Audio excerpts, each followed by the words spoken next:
everybody. Welcome back to another Wisdom Girl and Wise Women show. It's your girl, Wisdom Girl, aka Carmel Miller, and this is. Hey everybody, I'm Wise Woman Leslie Christie. And today we are going to be interviewing.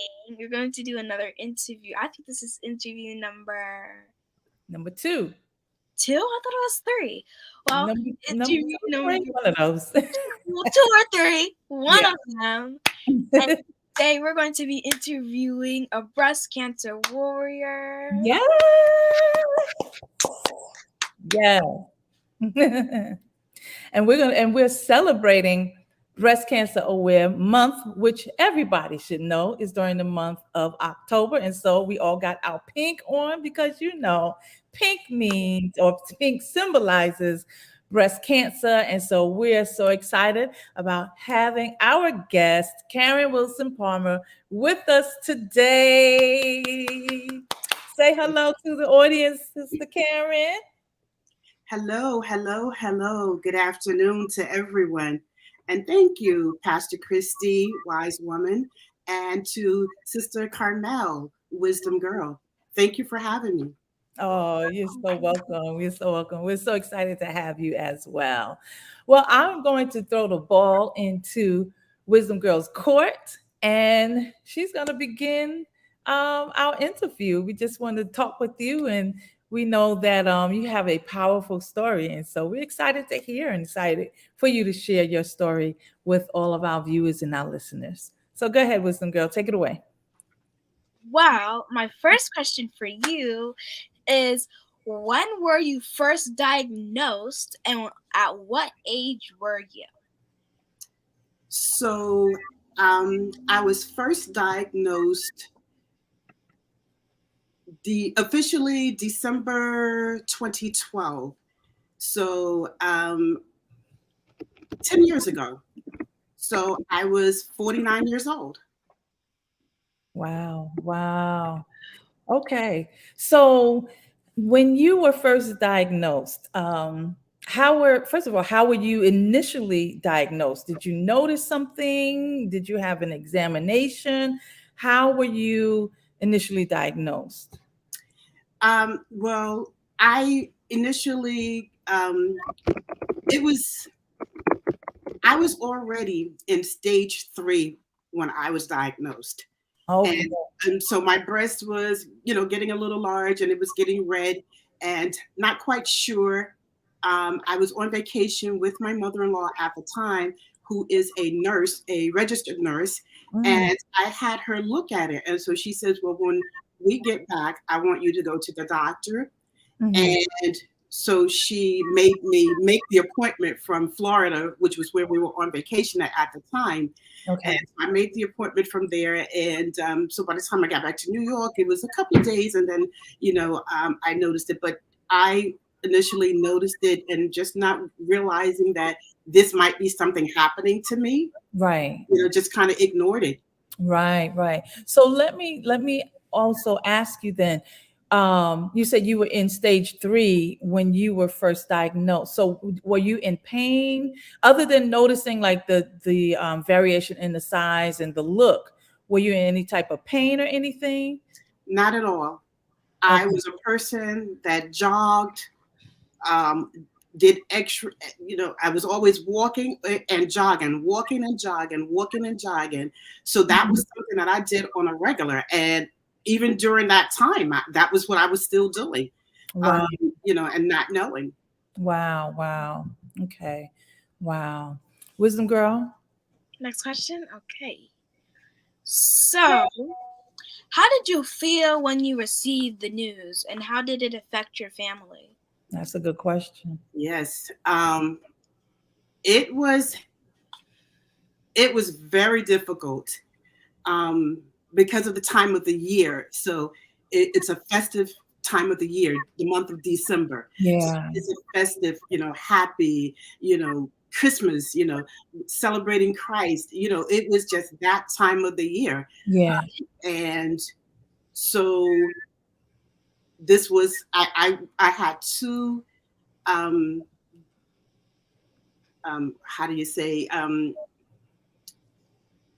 I had two different medical doctors examine me because I wanted more than one opinion. Yeah. So the first opinion was from Maimonides Hospital, and so the doctor, just kind of, did some blood work and shared with me over the phone what the results were. Mm-hmm. And I cried and cried and cried, and I was actually got the news. I was home by myself. So the children were in the after school program. My husband was working. My mother was home. Um, so my mother-in-law knew that I was going to be getting the news. So she was one of the ones that called me initially and said, well, what did the doctor say? So Okay. I shared that with her, but it was very, very difficult. Mhm. I was minutes away from having to have to go across the street to the daycare to get the kids from after school, Yeah. so I really had to kind of get myself together, to now shift myself, not feeling sorry for myself, but just kind of, moving into what I needed to do next, which was, go get my kids, come back home, feed them, and do homework. Yeah. So life, didn't change, but it was hard. Yeah. And that night I was up Mhm. night. Mhm. So when my husband came in from work at midnight, I shared the news with him. Mhm. It was extremely hard. It was, emotional, and the tears just flowed, for a while. Yeah, I can imagine.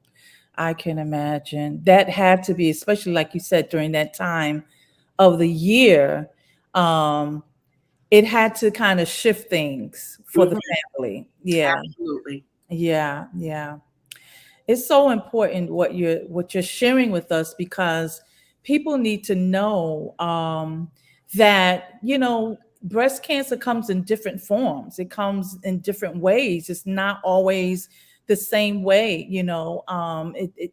Like you were saying, you didn't feel any pain. You noticed Not at all. differences, but no pain at all. And Mm-mm. and I want to. I mean, I've never been diagnosed with breast cancer, but I've had a breast cancer scare um, Mhm. last year, as a matter of fact. And I just went for a regular mammogram, and they saw something in my breasts, in both breasts, and they wanted me to go for these various different tests. And so I even got a biopsy, but I didn't feel any different. As a matter Mhm. of fact, I didn't feel what they felt. Right. Feel any lump or anything like that. Thank God it just turned out to be just a abnormal cyst. Growth. Yeah, it Mhm. was, yeah, that they said is kind of normal, Right. particularly as you get older. But it was very, very scary, and I didn't really share it. This is my first time really sharing the details to this degree anyway, publicly. Right. But it was a scary thing, and to be at the women's clinic with a bunch of women, some having breast cancer, some finding out, that alone is something that Mhm. can Mhm. drain you and play on your emotions. Yeah.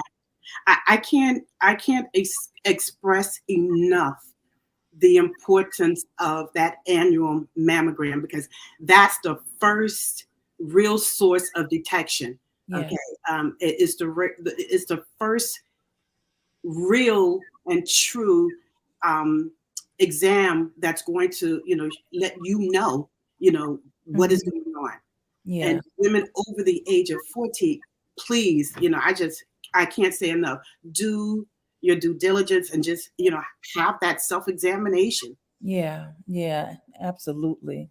Absolutely. I love that we're having this conversation here because, young girls are here as well, and we need to have more conversation with younger girls so that they know. So, Wisdom Girl, did you want to ask another question or say something? Well, I wanted to piggyback off of the last question, basically, Mhm. the one you asked. What did you when you were in Florida? Did you think that when it was red, did you think that it was like a bug bite or something? Especially knowing since you were in Florida that it was like a mosquito bite or like Mm. basically like a bug bite or something. Well, you know what? I knew something extra was going on because it started to get a little heavy. So Mm. that was so the redness was, okay, well,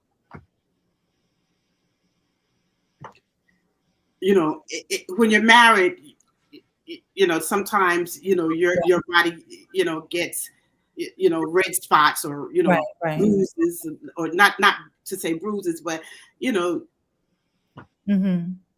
that. So pretty much just kind of thinking that maybe that was all it is. Yeah. And not even my husband even noticed anything. So Mhm. um, I had been going through it, so the enlargement was happening over a period of time, Okay. but it wasn't until I was, in Florida that I started to notice the heaviness, Yeah. um, and the discoloration, so excuse me. So when Mhm. that started to happen, that's when I kind of shared with my mother-in-law, who, like I said, is a nurse, and I wanted her professional opinion on that. Yeah. And Yeah. so, no, at no time did I think it was, a bite of any sort, but yet a concern that something more was going on. But again, not having a family history of cancer, Mhm. no. So the men in the family, older men, have had cancer. Okay. My mother's brothers, prostate cancer. My Mhm. other uncle, asbestos, but nothing in the family. So I Yeah. was actually the first one to, be diagnosed with, in the women, with cancer. Right. Wow. Wow. That's interesting. Wow. So what was your biggest self-discovery or your, revelation that you may have had after you were diagnosed? Um, uh, I guess I would say, just sh- uh, just kind of showing vulnerability in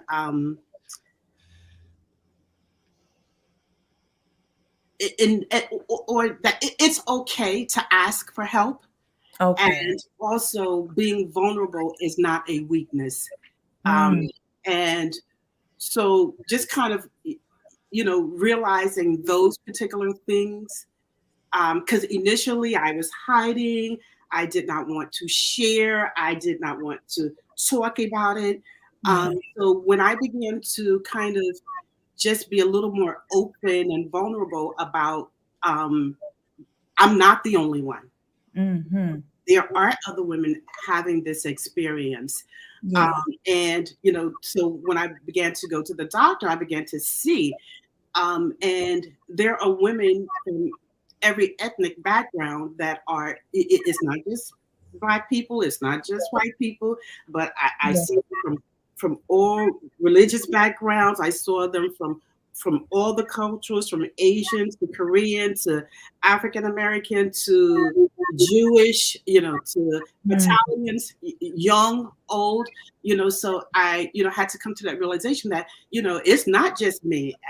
This is not, anything that I did wrong. Yeah. This is just, something that has happened. And, I had to kind of, deal with, the emotional reactions that I was having, um, Mhm. surrounding, the disease and being sick. And I had to, come to the realization that, I can't let this consume me. Um, Yeah. um, and I would actually, so there were two sets of treatments. And after the first set of treatments that I had, Mhm. I would still come the following day from the day I was treated, and I would go in the park and do a mile or 2 miles. Mhm. Okay, so I was still kind of moving and going and doing, because Yeah. I also did not want the narrative that people were telling me about what cancer does to you, Mm. how you're going to act and respond to the cancer. I did not want that to consume me, and I did not want that to be my narrative. So I Mhm. continued to do as I was normally doing, Yeah. So I so I guess I would have to say that was probably, you know, um, parts of my reflections and Right. revelations about all of this. Okay. Okay. Wow. All right. Wisdom girl. Oh, it's my turn again? Okay.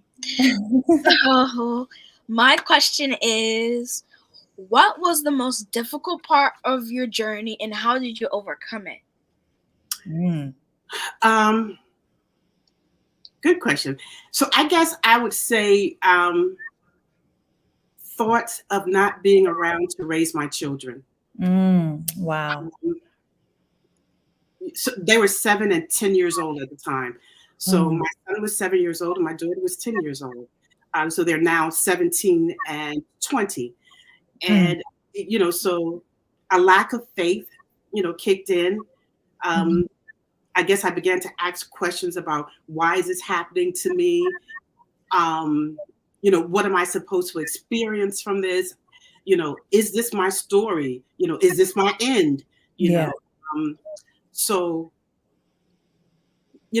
I just, like I said earlier, I would go into the park and, that would be my time.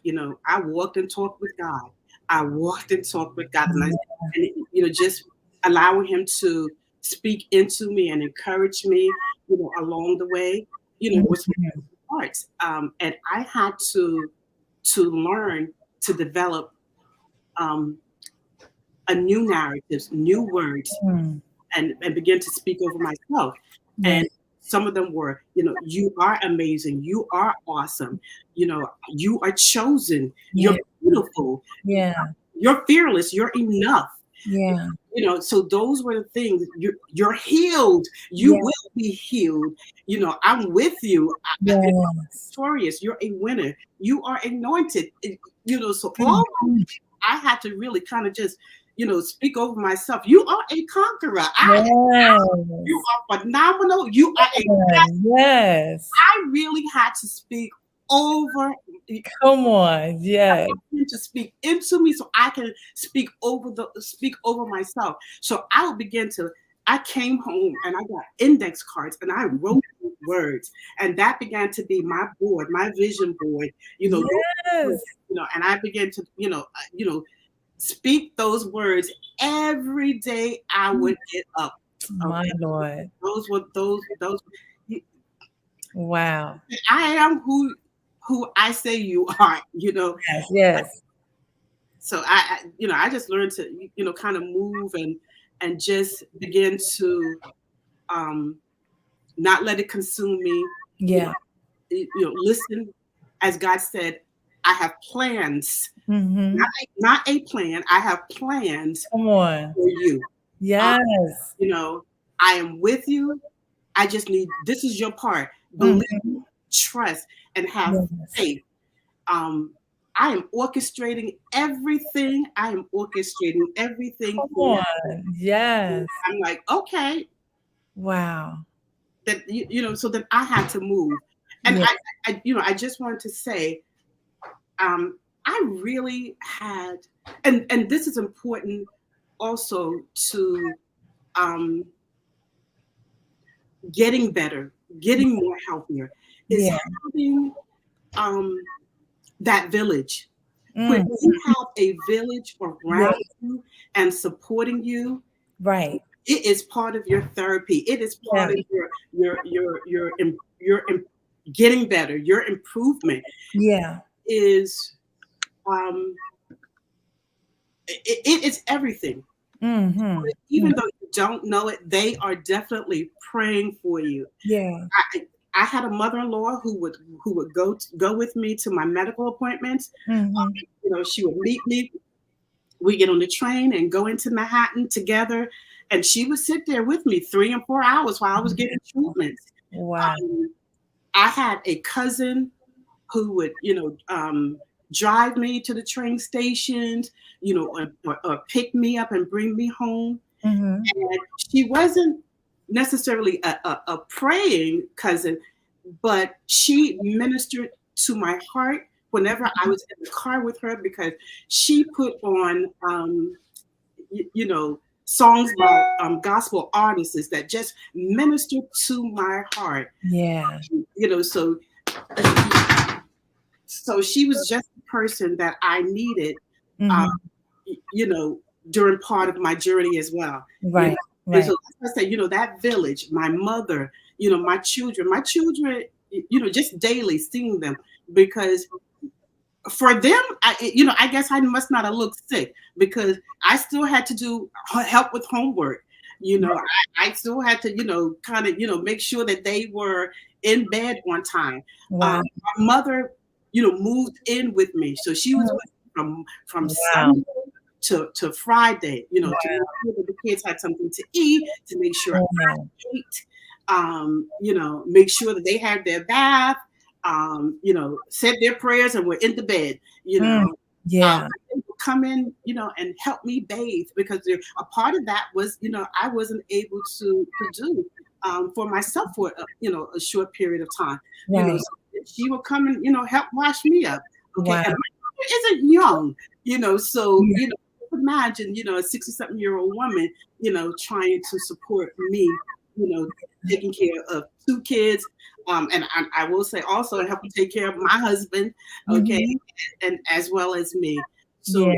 having that village, is My God. important. Wow. Wow. That's so amazing. What a story of how you have been able to be so positive in the midst of a storm. So Yeah. many people give up in the midst of a storm. So many people throw in the towel because, you got a diagnosis because something happened in your life, some tragedy, some trauma, some drama. But your story and your testimony is so encouraging, because in the midst of what you are going through, living with cancer, being diagnosed, and you were speaking over yourself, you were blessing yourself, you were speaking, scriptures over yourself, words over yourself. And I believe that when you speak God's word, then things begin to happen. Things begin to happen. And so we just pause to celebrate you. Thank you. Thank you. Just for not Thank giving you. up, for your faith, for your example. And I have to say, for those who are watching, you might not know, I am Karen's pastor, and I have to say, you exude that even now. Like, that is who you are. You exude, positive things. You speak well over people. You believe God with all your heart and all your soul and all your strength. And it's such a freshness. It's such a beautiful thing to see someone like you being, everybody doesn't know your whole story. They know you're a cancer survivor, but they don't know your whole story. And so I'm just over the moon right now. I'm just so excited, so excited. I want to ask this question because, I've been wondering about it myself, and Wisdom Girl might, want to kind of chime in as well on it. But is breast cancer a topic that should be discussed with young girls? Like, Wisdom Girl is 10 years old. Should we be having these conversations? I mean, 11. I keep saying you're 10. I'm sorry. You're 11 now. Should we be having these conversations with girls as young as her, or young? I would say absolutely yes. And if I had a daughter, I guess I would begin to have that conversation with her as soon as she starts her menstrual, her cycle. Okay, because that's when, again, you have to have that conversation with her about her body changing and what is happening with her body at that particular time. Okay, so then now you still want to let her know her body is changing. So these are the things that you want to always be checking for.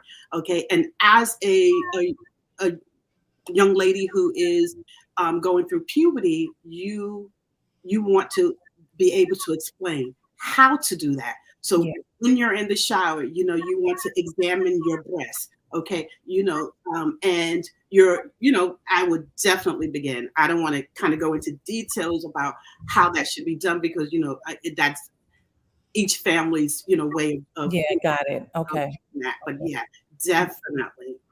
Yeah, yeah. Wisdom girl. Again? Wow, this is my chances are coming up fast. Well, I'm just wondering, like, really, like, how do you feel about that, knowing that that conversation should be had with girls your age? Does that make you nervous, frightened? Does that, I'm just I curious. mean, for me personally, it's not really that scary, but I'm still kind of nervous. Mm, It still makes me kind of nervous. okay. But like for me, when I get nervous, sometimes I start getting cold. Like I start feeling chilly. Okay. Okay. So Yeah. that's just me. I really don't have any thoughts about it. It's just like sometimes when I talk about it with my mom, I get nervous. Okay. Sometimes I Okay. get nervous. I get kind of chilly sometimes, but like Yeah. still, that's Well, just even older women are nervous about it. We don't talk about it enough amongst ourselves as women, and so we really have to do better with that. We really do. I don't I want us to just have a few more questions, a few more answers. But we are at that what is it? We're at that 227 mark. So for the sake of television, they're gonna kill me that I said that. Oh my God. We're going to kind of close the segment and then we'll come right back. So, all of our audience, stay tuned with us. We want to thank everybody for tuning in with us. We are celebrating Breast Cancer Awareness Month with our guest, who's a breast cancer warrior, Karen Wilson Palmer, and she is sharing with us her story about her journey with breast cancer and how she got through it. And we are so encouraged. So please stick around. We'll be back in about 30 seconds.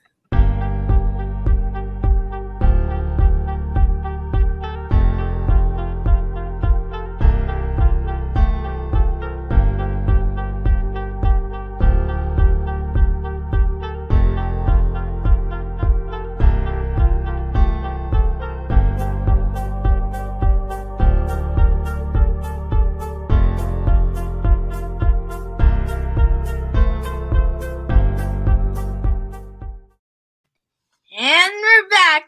What's up, Wisdom Squad? We are back for segment 2, I guess. Yep. I mean, segment 2, I guess, the second part of it.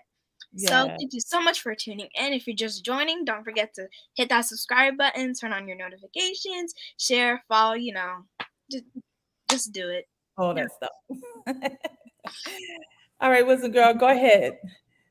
Okay, so my next question is, have you had any opportunities to share your story or basically to support others who may be suffering from breast cancer?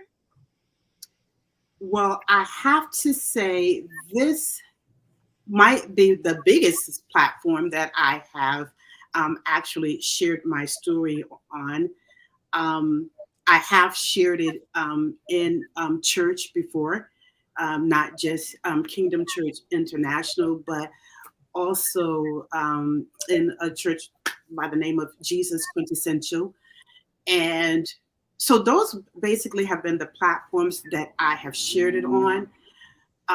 One of the things that I have done, so I think the second part of your question was how have I supported other women? Is that the question? Okay. Yeah. So so every year, it has really, so for the last few years, it has been on my heart to give back and to support women because I know what it felt like during that time for me, not knowing, okay, how my kids were going to get to camp. So just little things, how I was going to, do the extra things that you normally do when you're working for your kids. How are you going to, get certain things paid for? How was I going to pay, the light bill, the gas bill? But when you're married, sometimes those things are alleviated. Yeah. But if you're not, you still have to struggle with how to get things done. Okay. So Yeah. one of the things I have done is I have solicit donations from family and friends every year. And so one year I solicited funds from family and friends, and I put the monies in as a love offering. I deliver it to the hospital or a treatment center. Give it directly to a woman that has been identified to me by the hospital social worker or a nurse that I'm affiliated with that works with an oncologist. So I have done that. Last year, I did a sip and paint as a fundraiser. Yeah. And those donations, went out. And this year, I'm also soliciting donations through a popcorn fundraiser. Okay. So, so just kind of different things I'm kind of doing every year. Yeah. And make sure that I am reaching at least, if not, so my goal this year is to reach at least 7 women, yeah. And I'm going to continue along that route until, Yeah. we get it. Awesome. Well, I need to tell you that people are giving you some shout outs in the chat. And I just wanted to, make sure that I told you. Sister Tanisha says, God bless you, Sister Karen, for your faith, strength, and courage. Sunday's best. Sister Carol says, awesome that you are MIT missionary IT Karen. Let's see. Deacon Jenny says, I had an aunt that had breast cancer at the age of 16. So after Sister Karen, so she's saying that your testimony is a blessing to keep sharing. She wants you to keep sharing your testimony. It's a blessing. Thank you.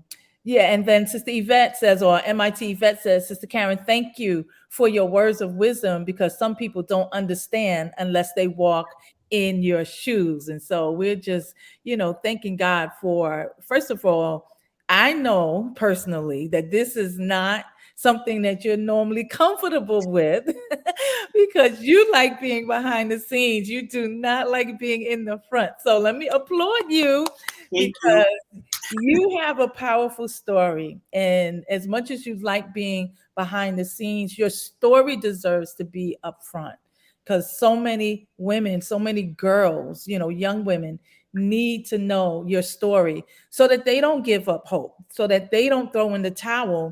Even when, like for me, when you get a cancer scare and you got to go through all these different tests and all these different examinations, that you don't throw in the towel, even no matter what the diagnosis is, you got your mindset is what's going to carry you through. And you have definitely, you've definitely taught us about that. And so, we thank God for you and for your story. Yeah. Oh, go ahead, listen, girl. I'm sorry. I was trying to say something. I was trying to say something, but then I lost my thought. Oh no, that's unusual. I actually wanted to say, something, towards the young people, so in terms of, so just be mindful of how you treat your bodies, as because young people, we don't think we're going to get sick, or we're going to have anything like this. But just be mindful of how you treat your body, and what you eat. It's important to exercise and eat healthy. Yeah. Okay. Deacon Jenny has been saying, over, the last, year since she's been, in culinary, at Mhm. that she's been doing it is, in her learning, she's, she has been sharing with us, eat healthy, Yeah. look at your portion, okay? Eat healthy. Don't have a steak and some French fry, okay?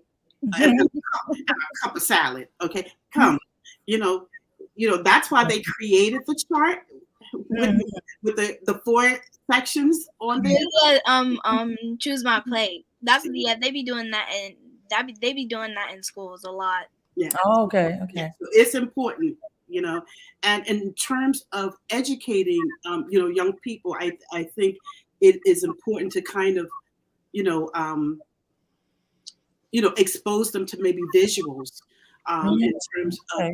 educating them about, breast cancer. Yeah. Yeah. Okay. I No, what I was gonna say. okay, go.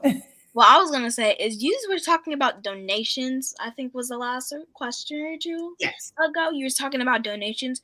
Have you ever done it for kids who have cancer? Like donated things to hospitals such as St. Jude. Mm. I have personally, but the donations that I collect, I don't. So I've done my own personal, collections to, St. Jude, as well as to just, plain cancer research. Yeah. Yeah. That's really awesome. Um, is there anything that any message, if you were to like kind of give a couple, one sentence, two sentence, or whatever message to women across the globe in regard to breast cancer awareness, being aware, what would you say? Um, Self-checking your body regularly. Okay. Self-checking your body regularly. Um, um, don't be afraid to spend time with someone, Mm, who has breast cancer. okay. Um, and support can look different Mm, for, in their journey. yeah. Support can just be sitting with them and watching TV. It Mm, doesn't necessarily have to be a monetary gift. yeah. And it's interesting that I brought that up because, yesterday, a friend of mine's, she herself didn't reach out, but in the chat that I'm in with about maybe five other women, um, one of the other sisters, put into the chat that she needed a ride, to the treatment center, and so I was like, okay, well, let me see if anyone else is going to chime in before I do it because I did have, a schedule. Hmm. Everybody was saying, somebody was said they weren't feeling well. They had, an appointment. So I just chimed in and said, let her know that I got her. So Mm, I gave her to, her appointment at 1 o'clock. yeah. One of the things I asked her was, does she feel supported? Does she feel like she has enough family support, uh, Okay. and friend support, in this journey? Yeah. So she said yes. Okay. And and that's like, okay, well then, that's what I just want to make sure that you have enough support that you're going to need. And if not, what can I do? Mm, Support you, in this journey. I also want to, encourage people, not just people with breast cancer, but people, who are, suffering from, certain kind of illnesses. Know, educate yourself on your insurances mm, and the benefits of your insurances. Okay, don't wait until you get sick, before you kind of start to have to look into that. But know what they are and know what are the better, insurance for you. yeah. Because a lot of the doctors, kind of, shrug their shoulders at some of the insurance. Just because Blue Cross Blue Shield is a, a global name for insurance doesn't necessarily Mhm. mean they're the best insurance and Right. that doctor is going to accept that insurance. But, so just kind of, knows a little bit about insurance and networking with other people Yeah. is always, a good thing. Wow. I have another network, AARP, Okay. Okay. so is a network, and so I have a motivational running group, Mhm. that I'm, Wow. Good. so, so just kind of, network. It's always an opportunity for you to learn something that you don't know, Yeah. or come into contact with someone with a lot of experience that can share some information with you. Wow. Wow. That's good. That's powerful. I love how you are so you didn't just say, okay, I've gone through my treatment, I'm good, I'm in remission, and okay, let me go live my life. You stay connected and you cared about other women, and you realize you still need that support, that there is still a journey that you're taking. And I think that's such a powerful lesson for all of us. And so I'm so grateful to God for you being here. I want to just tell you that Deacon Jenny said that she would like to, and let me just thank Deacon Jenny because, I didn't think of this to say. And so, that's why I love when people type in the chat because they kind of help us, give ideas and different things like that. So she says that she would like to submit $50 toward your goal of reaching 7 women or more. So yes. Thank So you. Thank you. what Thank you, Deacon Jenny. yeah, so there may be somebody else who wants to, donate. I would love to help as well. So how can we do that? What are the ways, tell us what to do. Okay. So I can submit into the WOG chat, and you can just donate through the pop-up popcorn. Okay, Okay, so you don't necessarily have to purchase the popcorn. You could just make the donation. okay, so tell us what that is because there'll be a whole lot of other people that don't know what in the world WOG is that'll be watching this. Okay, so I've Women of Grace, by the way, if you're wondering, Women of Grace from Kingdom Church International. Just yes, and I powered my phone off so it wouldn't ring and disturb me during the okay. I have to wait for it to come back on because I don't have the. Okay, so I'm going to But I did email it or text it to you, so you may have it, Pastor. Okay. If all right, so how are we going to do this? Okay. So we want you to, for those who are interested in donating to support other women who have breast cancer, to help Sister Karen or Missionary in Training Karen support those who have who are suffering from breast cancer, then we want you to email. You can send an email to this right here, this email right here, kci.nyc09@gmail.com. We'll send you all the information, the Cash App, the different ways of giving. If someone we could post, yes. Okay, Deacon Jenny, do me a favor. What's the way we give, the best way to give through WOG? Can you post it in the comments? And then I'll make sure that we put it up there. So, people want to be on board with you and, we want to support. It's just so powerful, to know that people care, even, Yes.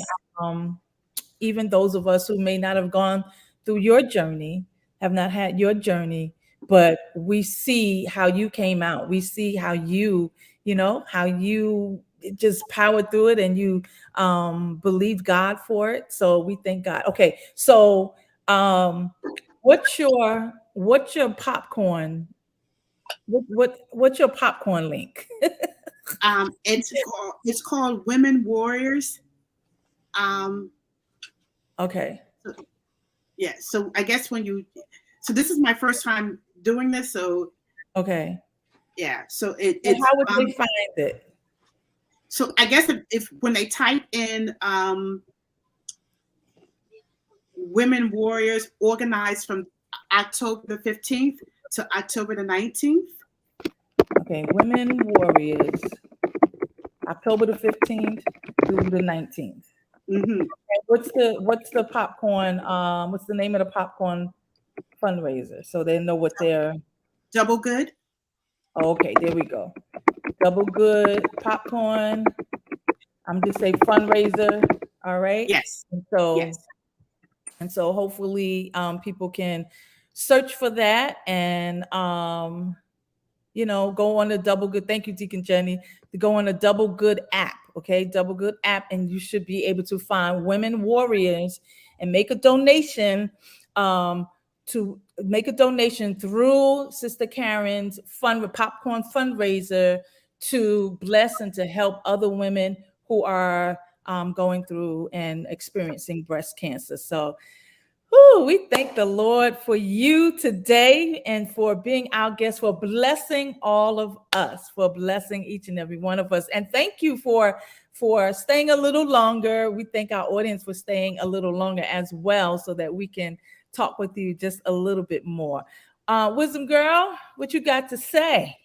Well, don't forget to hit that subscribe button, to turn on your notifications, give us a huge thumbs up on YouTube, and also follow, friend, the whole shebang.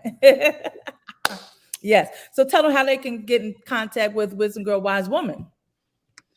Well, you can go on our Instagram at Wisdom Girl Wise Woman. You can also go on our Facebook at Wisdom Girl Wise Woman. And then you could go on our website at www.wisdomgirlwisewoman.com.